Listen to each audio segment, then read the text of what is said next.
boleh nanya-nanya nih Pak Agus ya, karena Pak Agus kepala sekolah. Ini mau tahu nih saya tentang bagaimana Pak Agus sebagai kepala sekolah di SD Melati ini mengambil keputusan. Bagaimana Pak Agus mengidentifikasi kasus-kasus yang selama ini terjadi, apakah itu bujukan moral atau dilema etika? Secara umum ya ada yang secara membutuhkan moral, ada juga dengan situasi dan kondisi tertentu ya adalah dilema. Iya, menurut Pak Agus kalau dilema etika itu yang seperti apa ya? Kalau dilema etika itu biasanya yang berkaitan dengan apa namanya Kasus yang seperti apa? sikap perilaku lah, seperti kasus kerjasama dalam satu kegiatan. Kegiatan situ kan ada terlibat wali kelas misalnya kan, dengan PKS 3 yang bidangi kesesuaian, terus lagi ada guru BP yang saling ada keterkaitan, tambah lagi dari guru bidang studi yang berkaitan dengan kegiatan yang dilakukan. Ya pramuka misalnya kan harus melibatkan dia pramuka kan, atau bidang pramuka gitu. Itu dalam kegiatan seperti ini pasti ada persoalan-persoalan yang muncul di antara mereka. Disitulah peran kita untuk bisa menyeimbangkan, menstabilkan kembali hal-hal yang barangkali ada pertentangan. Ada pertentangannya. Atau ada pertentangan. Berarti sama-sama benar ya Pak Agus ya. Iya, Jadi Pak Agus kadang menjadi dilema untuk menentukan keputusan iya, ya. betul. Jadi kasus yang Pak Agus ingat lah yang belakangan untuk ditangani itu kasus apa ya Pak Agus? Kasusnya ya kalau ini kita ambil kasus kegiatan aja lah, kegiatan pramuka ya. Nah, di kegiatan pramuka itu kan kadang-kadang ada perbedaan persepsi pandangan antara si pembina dengan PKS 3 dan juga dengan wali kelas. Selain perbedaan persepsi atau pandangan, ya terjadi juga terjadi juga tunjuk kewenangan gitu. Merasa pembina ini lebih berwenang ketimbang PKS 3. Padahal semua kegiatan di sekolah itu semuanya harus sinergi, harus saling terkait kan gitu. Kemudian untuk menangani kasus seperti itu biasanya langkah-langkah yang diambil apa Pak? Pertama persuasi, pendekatan kepribadian lah dari guru-guru tersebut, karena kan kita sudah paham itu setiap anggota kita ya, setiap tenaga pendidik yang kita pimpin kita sudah paham kayak mana karakternya, kayak mana perilaku kesehariannya, kayak mana cara pandangnya kan gitu, kita sudah hafal kan. Jadi pendekatan persuasif itu yang kita lakukan. Oke. Kemudian yang Pak Agus anggap efektif untuk mengambil keputusan? Peraturan itu ya. Peraturan ya. Lebih dominan peraturannya. Artinya kita harus jelaskan sama mereka wewenang-wewenangnya gitu. Misalnya satu kegiatan ini yang berperan, yang berwenang, sangat berwenang untuk menentukan ininya siapa kan itu. PKS 3 itu kewenangannya bagaimana dalam kegiatan ini, wali kelas kewenangannya bagaimana. Berarti prinsipnya berdasarkan peraturan. Kita jelaskan dulu secara detail, secara kekeluargaan, supaya mereka tidak berkepanjangan apabila terjadi ketidakcocokan dalam satu tim kegiatan gitu. Iya, biasanya untuk menangani kasus-kasus seperti ini, apakah Pak Agus punya jadwal tertentu? Ada, kita harus jadwalkan gitu kan. Tapi yang pertama kita lakukan dulu one by one. Kita selang dulu masalahnya apa kan gitu kan. Kemudian apa yang menjadi apa kira-kira yang menjadi tidak nyaman bagi si guru ditanya kan gitu. Jadi ngambil waktu yang tepat lah yang tepat. ya. Baru nanti kita adakan pertemuan bersama. Selama ini adakah seseorang atau faktor-faktor yang mempermudah membantu Pak Agus untuk mengambil keputusan di sekolah ini? Ada Nah, di antaranya ya integritas saya sebagai pimpinan itu alhamdulillah masih disegani, masih dihormati kan gitu kan. Nah, sehingga apa yang saya lakukan untuk membuat suasana itu menjadi stabil kembali itu masih mereka dengar, masih mereka terima. Ada seseorang yang bisa membantu mungkin Pak Agus untuk mengambil keputusan? Ada. Biasanya siapa di sekolah Itu ini? kita minta bantuan dengan guru yang lain, kan di antara guru ini kan ada yang dekat Ya. hubungan personalnya. Nah, di samping itu ada juga secara administratif misalnya kan. Dimintai pendapat. Nah, gitu, dimintai Pak Agus, pendapat secara administratif misalnya entah wali kelas yang lain atau wakil saya kan itu kan. Atau barangkali saya bisa konsultasi dengan pihak yang lebih berwenang lagi di institusi kita seperti yayasan.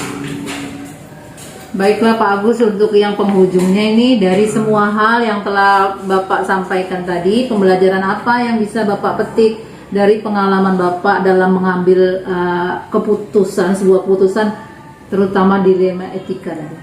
Ya, kita memiliki wawasan yang cukup luas dalam memahami setiap karakter dari tenaga pendidik, termasuk juga peserta didik. Nah, sehingga kita bisa mengambil satu tindakan itu cepat dan tepat dan sesuai dengan kebutuhan kan gitu. Itu hikmah yang bisa saya ambil. Saya bisa lebih dewasa berpikir, dewasa bersikap, dan dewasa untuk mengambil satu keputusan. Selama jadi kepala sekolah udah banyak lah Pak ya menangani Wah, udah kasus-kasus cukup banyak dilema kasusnya, etika. pelik-pelik, rata-rata pelik-pelik. Nah, dan kita sebagai pimpinan kan udah siap dengan situasi yang sangat pelik kan gitu kan. Alhamdulillah semuanya bisa teratasi dengan cara kita bersikap, cara kita berpikir dan berperilaku. Yang penting kita tidak bersikap menghukumi seseorang atau mengadu domba. Kita mengambil sikap itu menetralkan situasi. Jadi kalau ada sisi buruk dari si A, dia sampai kita tahu, kita nggak sampaikan itu kepada si B. Begitu juga sebaliknya. Jadi yang ada yang kita sampaikan adalah sisi-sisi positifnya. Sisi buruknya itu hanya untuk pegangan kepala sekolah. Terima kasih Pak Agus atas waktunya untuk wawancaranya. Mudah-mudahan Pak Agus tetap sukses menjadi kepala sekolah. Amin. Assalamualaikum Pak Agus. Waalaikumsalam. Makasih loh waktunya disediakan untuk saya. Ini mau bincang-bincang sedikit bersama Ibu Sri ya. Ibu Sri udah berapa lama ya jadi kepala sekolah? Ini tahun ke-8 dari 2015. Udah lama ya Bu? Ya, lama-lama gitu lah. Iya, pastinya Ibu udah banyak lah menghadapi permasalahan bulian di sekolah ya. Wah, sangat kompleks ya di sekolah ini, terutama tentang anak. Jadi guru juga ikut-ikutan juga karena sekarang terus terang bukan cuma membina siswa ya, tapi juga dengan dia juga yang Saya ingin tanya nih Bu, di sekolah mungkin kan ada berbagai masalah tuh, ada masalah dilema etika, ada budikan moral. Gimana Ibu menentukan masalah itu, apakah itu budikan moral atau dilema etika? Kalau saya sih sebenarnya lebih ke mana ya? Ke dilema etika Yang sering Ibu hadapi ya? Iya, sering saya hadapi itu. Jadi Ibu dilema gitu ya waktu mengambil keputusan. Iya, kadang-kadang gini, takut keputusan atau kebijakan, sebenarnya bukan keputusan sih, kebijakan yang saya ambil itu tidak bisa diterima sama teman guru gitu kan, atau sama staf lah seperti itu. Iya. Biasanya Ibu langkah-langkah yang Ibu ambil gimana kalau Ibu menghadapi dilema etika? Biasanya saya sebelumnya sering berkoordinasi sama wakil saya juga untuk cerita kami, sharing kami terkait masalah yang kami jumpai di lapangan. Contohnya yang paling simpel sekali itu tentang kehadiran. Itu yang paling kehadiran guru. terutama kehadiran guru. Kalau kehadiran siswa itu kan udah di backup sama BK dan tiket yang sudah ditugaskan seperti itu. Nah, untuk kehadiran guru ini yang kadang-kadang yang sering membuat saya itu sedikit agak sedih gitu ya.